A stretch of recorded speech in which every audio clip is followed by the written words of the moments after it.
各位同學，大家好，歡迎來到今天的 HSK 5級考前輔導系列課。在我們今天的課堂上，將要和大家繼續學習 HSK 5級考試當中，如果大家遇到了聽力的短文部分，也就是說，你聽完一段話，然後根據這段話回答2到3個題目的時候，應該怎麼準備呢？一開始，我們說做聽力題最重要的，說到現在，多次強調，相信大家已經銘記於心。怎麼樣？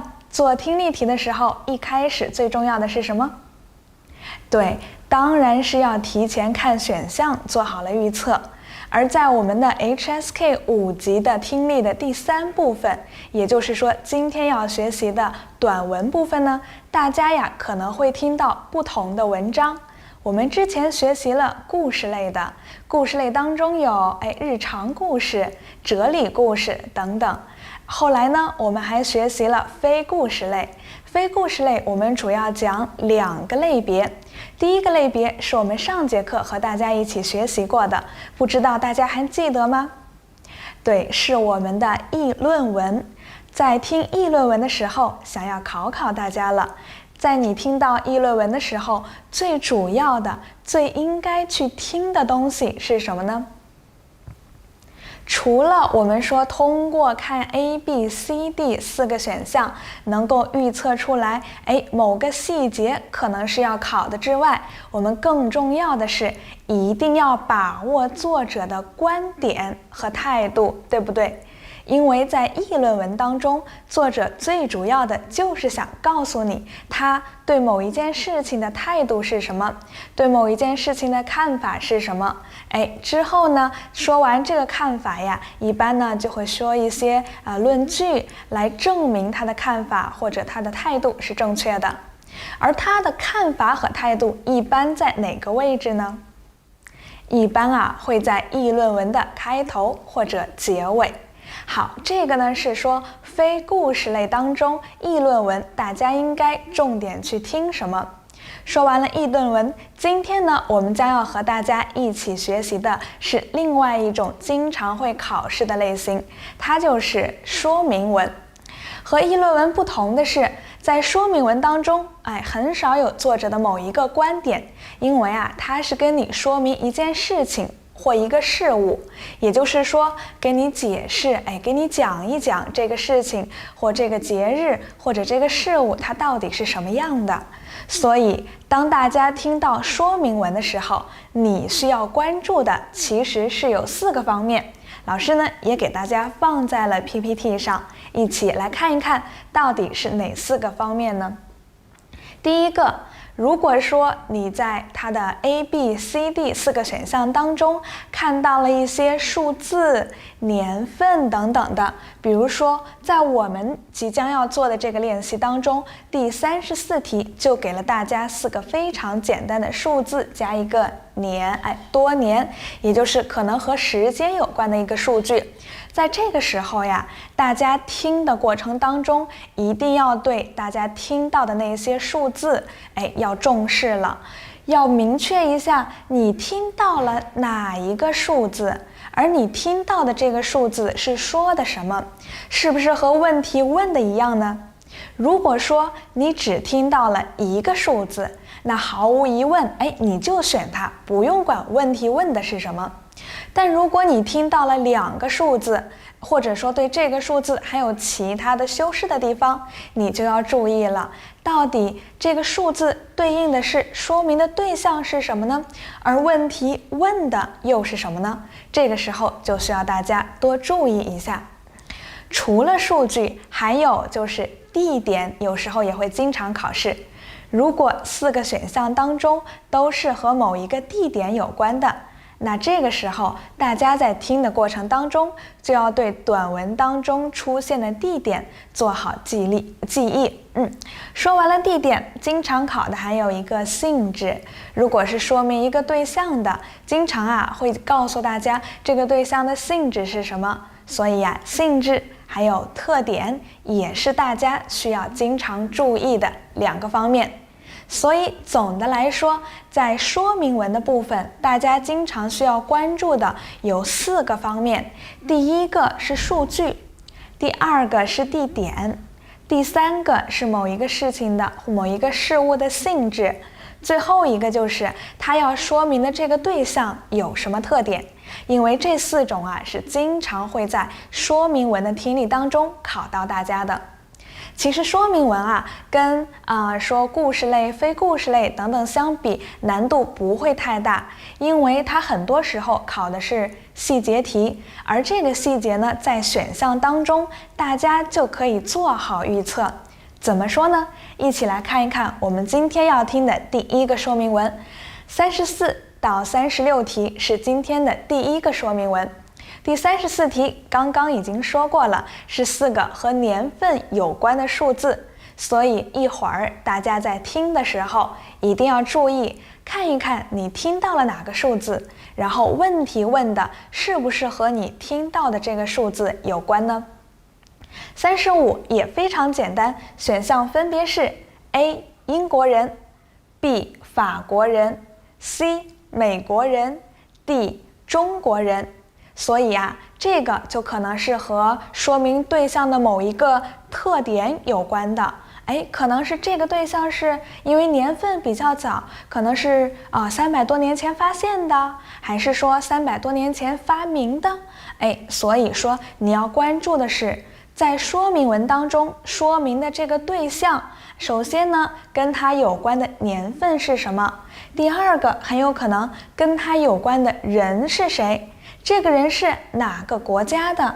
到底是和英國人有關，還是法國人有關，或者說是美國人或者中國人有關呢？這個就需要大家在聽的過程當中做好判斷了。需要注意的是，你可能會听到比如說我既听到了法國人，又听到了中國人，這個時候一定要聽清楚不同的表達是什麼，到底哪一個才是和問題相關的答案。再看第36題， A 工廠， B 飯桌上， C 網球場， D 辦公室。這4個選項和什麼有關？和我們剛剛說的地點有關，所以很明了，在第36題的時候要考大家的就是這個事物可能是在哪兒發生的，這個事情在哪兒做，是在工廠裡邊，還是說飯桌上呢？總而言之肯定是和說明对象相關的那個地点，你就要注意了。好，分析完之後，我們就一起來聽一聽這個聽力。第34到36題是根據下面一段話。說起乒乓球，很多人都會想到中國。的確，長期以來，中國的乒乓球水平在國際上是屬於最好的，而且中國是世界上乒乓人口最多的國家，因此很多人認為乒乓球運動是中國人最早開始的，但事實上，乒乓球運動在中國只有70多年的歷史。最初的乒乓球其實是英國人發明的一項飯後運動。19世紀末，英國上層社會的人們吃完飯之後，需要適當的運動來消化一下，於是他們就發明了一種在飯桌上進行的和網球相似的運動，稱為桌上網球。這就是乒乓球最早的形式。34，乒乓球在中國有多少年的歷史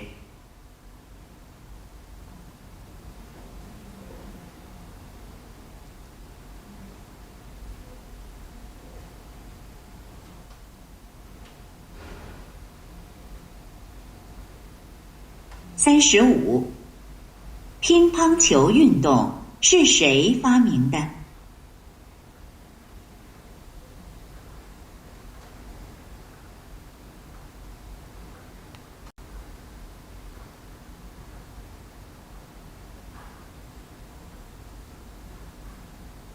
36. 最初人們在哪兒打乒乓球？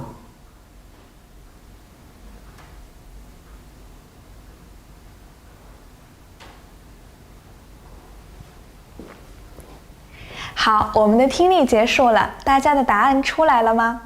大家覺得說明文的聽力難不難呢？和我們剛剛預測的是不是差不多呀？一起呢，先來看一看呀，最後關於34、35和36到底提問了哪3個問題呢？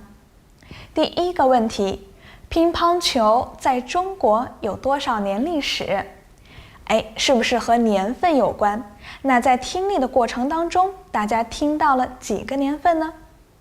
再來看第二個，乒乓球運動是誰發明的？剛剛說呀，分析的時候看到那些年份，有的時間比較久，很有可能啊，就是說這個說明的對象，他什麼時候發現的，或什麼時候發明的。而第35題正好和我們猜的一樣，不知道你做出來答案了嗎？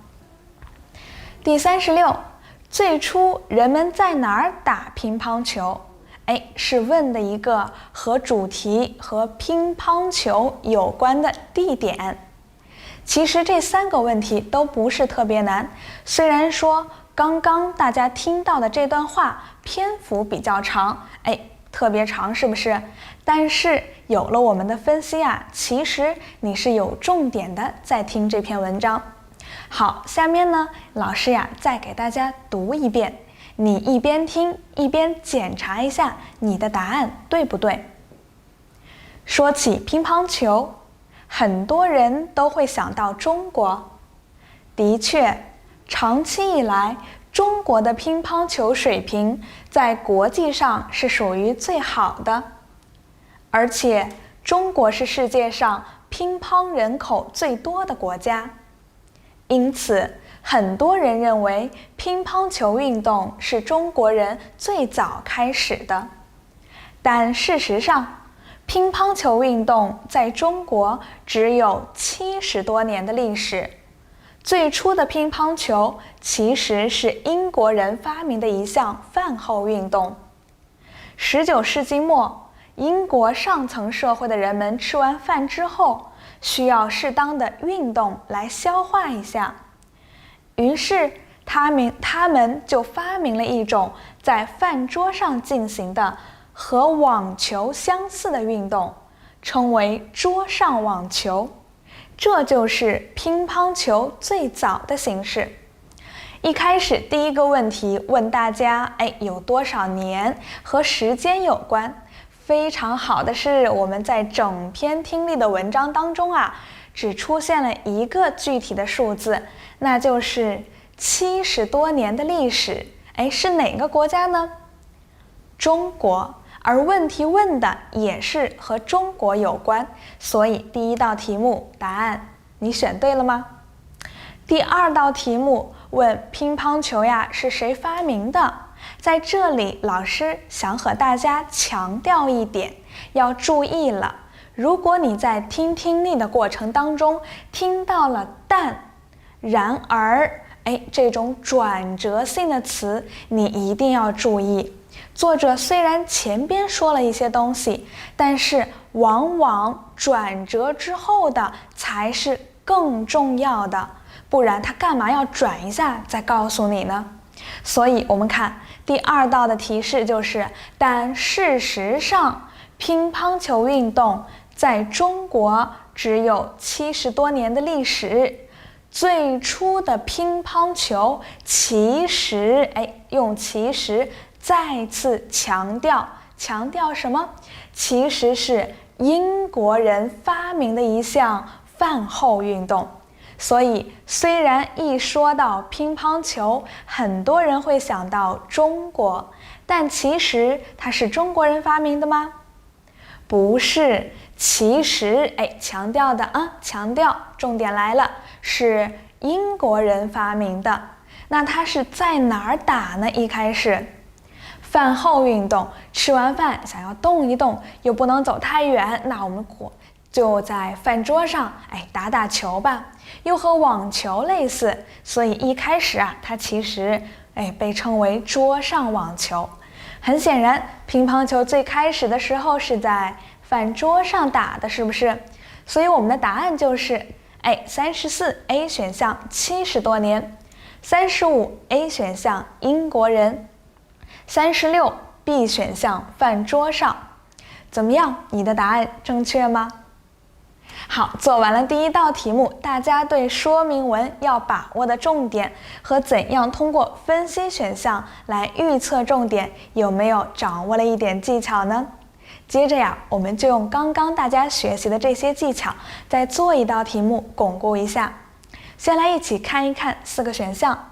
43題 A 5月初7 B 7月初5 C 7月初7 D 7月15 A、B、C、D 4個選項和什麼有關？和時間有關，所以肯定會問你的是關於說明文當中說明的這個對象，也就是你主要聽到的這個內容，關於它哪個時間呢？可能是說明它的一個性質或者特點的，你就要注意了。再看44 A 晚上 B 祝福 C 太陽 D 宇宙。看到44題好像有一點不知道是什麼意思，所以如果大家在做44题的时候，一定要注意的是，你虽然很难判断出来和什麼有關，但至少一定说明文問的肯定是和說明的对象有關的。那你一定要注意聽的是，在這篇文章當中主要說的那個對象是什麼，和那個对象有關的詞又是哪一個呢？你在文中听到了什麼呢？所以44題需要你慢慢的聽完那個問題之後，再來回想一下到底問了什麼，但一定是和說明的對象有關的。再看45 A 中國的情人節 B 傳統節日的意義 C 中國人怎麼過情人節 D 東西方情人節的不同。看到這兒，是不是猜出來你將要聽到的內容是什麼了？大家應該到5級了，對中國的一些節日和文化都有一定的了解吧？說到中國的情人節，你想到了哪一個節日呢？下面就一起來聽一聽我們的這個聽力內容，是不是介紹的就是剛剛大家所想的那個節日呢？一起把時間交給大家，聽一聽，做一做我們的題目吧。第43到45題是根據下面一段話：中國人有自己傳統的情人節，叫做七夕節，就在7月初7這一天。七夕的夕是晚上的意思，所以七夕說的就是7月初7的晚上。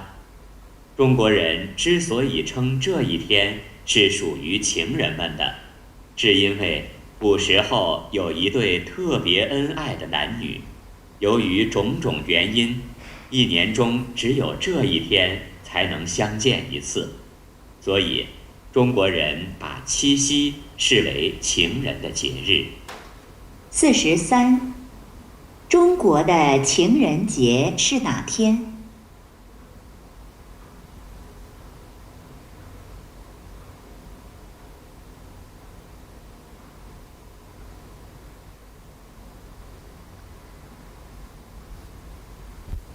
？44七夕的夕是什麼意思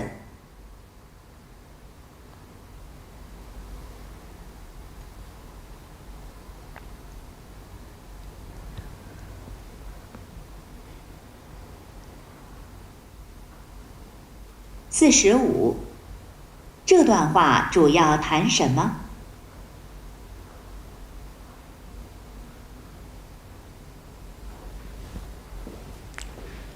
好，我們的聽力內容又結束了。這道題目呢，一共問了大家3個問題，其中考試現在結束。結束了啊！其中啊，這44題呢是剛剛我們沒有預測出來的，但其實啊，它的難度大嗎？難度應該不大吧？為什麼這麼說呢？先來看一看這3個問題。第一個問題，中國的情人節是哪天？剛剛你聽到的日子是哪一天呢？第二個問題，44，七夕的夕是什麼意思？其實這道題目啊，雖然你通過預測沒有想到它問什麼，但其實是比較簡單的。即使你沒有听到，你呀用自己的常識，用你現在的漢語水平啊，相信你一定可以做對這道題。因為七夕的夕也是經常會用到的一個漢字，而且是比較簡單的，是不是呢？再看45，這段話主要談什麼？其實這個問題就是問你這段話主要說明的對象是什麼，也是一開始和大家強調過的。在聽說明文的時候，你要知道他說的是什麼東西，是不是？所有的問題啊，都是圍繞這個說明的主題來展開的。好，接下來呢，我們就通過聽力的短文，一起再來回顧一下這3個問題的答案吧。不知道大家了解不了解中國的七夕呢？七夕啊，其實現在呢，很多人都說七夕就是中國的情人節。中国的情人節呢，就叫做七夕節。哪一天呢？其實没有這篇文章，是不是有一些同學也能夠做得出來呀？它就在7月初7的這一天。那七夕的七很有可能是表示初七，那夕呢？夕其實就是晚上的意思。其實刚剛第44題那4個選項啊，大家只聽到了一個選項在我們聽力的文章當中出現了，那就是晚上這個詞，所以相對來說難度不大。最後一個問題是，這篇文章啊主要說的是什麼？聽完之後，你來告訴老師，這篇文章告訴你的主要內容是什麼呢？是和什麼有關的呢？是不是和我們中國的情人節有關啊？這個情人節叫七夕節，它是哪一天？它是7月初7。那七是初七，夕呢？夕是晚上的意思。所以其實43到45這個說明文呢，難度不太大，我們呢也就不多做解釋了。最後呀，還想再通過一道題目，把時间呢全部都交給大家。大家呀，通過分析 A、B、C、D 4個選項，先做一下預測，想一想你可能聽到的這篇文章是關於什麼的。然後再想一下，在聽到的這篇文章當中，你應該注意聽的是哪些內容？最後呢，一起來做一做這道題目。我們呢，稍後聽完之後，老師和大家再來一起看一看。好，接下來的時間呢，就交給大家了。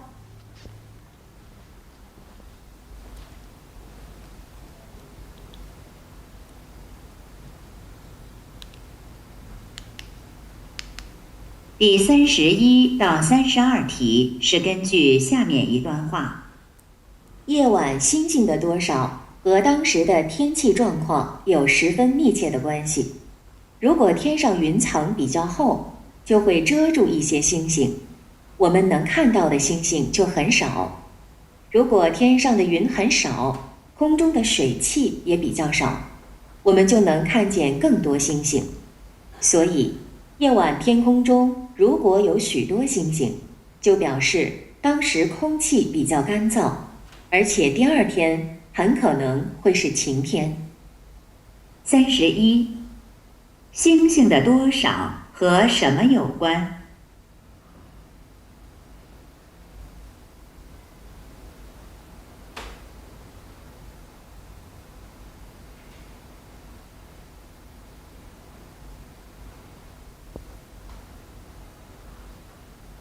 ？32，如果晚上星星多，能說明什麼？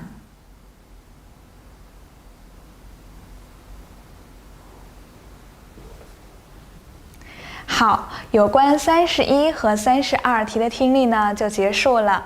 我們先來看一下4個選項。31A 氣溫 ，B 天氣狀況 ，C 星星的體積 ，D 星星與地球的距離。所以大家可以預測一下，在你們要聽到的內容當中，很有可能呀是和什麼有關？和這些星星或者天氣呀等等這樣一些因素有關的。你要判斷一下，那接下來到底哪一個才是真正的說明对象？而和這個說明對象有關的是哪一個表達呢？再看第32題 ，A 馬上要下雨 ，B 夜裡會打雷 ，C 第2天有彩虹 ，D第2天可能是晴天。在這裡再和大家說一個小技巧，我們在之前的系列課當中呢也有提過。如果說你看到 A、B、C、D 4個選項當中，有2個選項它們某一個部分是一樣的，比如說呀，這個 C 選項和 D 選項，他們都說的是第2天可能會發生什麼事情，對不對？很有可能啊，就是這個說明对象啊，它有一個特點，它這個特點就是可能通過它你能夠判斷出來，你能夠預測出來，你可以提前知道第2天是不是有彩虹，或者說第2天会不會是晴天。因為 C、D 都有相同的一個地方，那就是第2天，所以很有可能呀，這個答案呢就是在 C 和 D 當中來做選擇的。好，下邊呢我們再來看一看剛剛大家聽到的問題。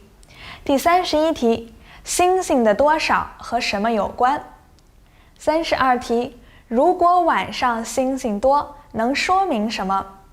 從這2個問題，我們也很容易能夠判斷出來，這篇說明文是和什麼有關呢？和星星有關。第1個問題，是問哪一個因素會影響到星星的多少，也就是其實呀，是和它的這個特點或者和它的性質有關的。它這個性質就是說，比如說我天氣好，那我就看到更多的星星了；那天氣不好，我就看不到星星，是不是？第32題是不是和剛剛預測的一樣？第2天，然後說晚上星星多能說明什麼？說明可能啊是有彩虹或者是晴天。如果也有可能是 A 或者是 B 裡邊的一個選項，但是我們說 C 和 D 有相同的地方，所以更有可能是在 C、D 之間做選擇。到底老師說的對不對？我們通過聽力的文章來判斷一下。文章的第1句給了大家一個答案，那就是第1道題目的答案。夜晚星星的多少和當時的天氣狀況有十分密切的關係，所以第1道題目應該是和什麼有關呢？星星的數量和天氣有關。那就說呀，天上雲層比較厚，那星星就多。如果天上雲很少，那空氣當中的水汽少，你能看到的星星呢也就更多了。刚刚是少啊，所以總結性的，夜晚天空中如果有許多星星，如果星星比較多，會發生什麼呢？就表示當時空氣比較乾燥，而且第2天可能會是晴天。所以我們的答案應該是，第1個和天氣狀況有關，第2個是說明第2天可能是晴天。是不是真的是在 C 和 D 當中選擇了一個答案呀？所以說，如果大家提前看選項，發現有2個選項，比如說主語都說第2天的情況一樣，或者說宾語動詞之後的那個宾語都是一樣的，或者說這個動詞都是一樣的，你呀就要注意了，答案很有可能是在它們之間做選擇，因為出題人就是想迷惑一下大家嘛。好，這道題目呢，其實雖然說預測的時候有一點難度，但是它的篇幅比較短，所以相對來說呀，也是給大家降低了一點難度的。不知道大家答題的狀況怎麼樣呢？說了這麼多，最後呀，還是要提醒一下大家，聽完課程一定要多做練習，熟能生巧。題做的多了，你就有了感覺了。說不定啊，下一次看到選項就知道，我一會兒我要聽的內容是什麼，我要聽的重點是什麼，答案也就在你听力的過程當中，自然而然的做出來了。好，我們今天的課程呢，就到這裡了。今天啊，已經把說明文也和大家講完了，所以說在短文部分，不同的文體我們呢也都介紹過了，大家一定要多做練習哦。有任何問題呀，還可以微信上提問。最後祝大家考試順利，我們下節課再見。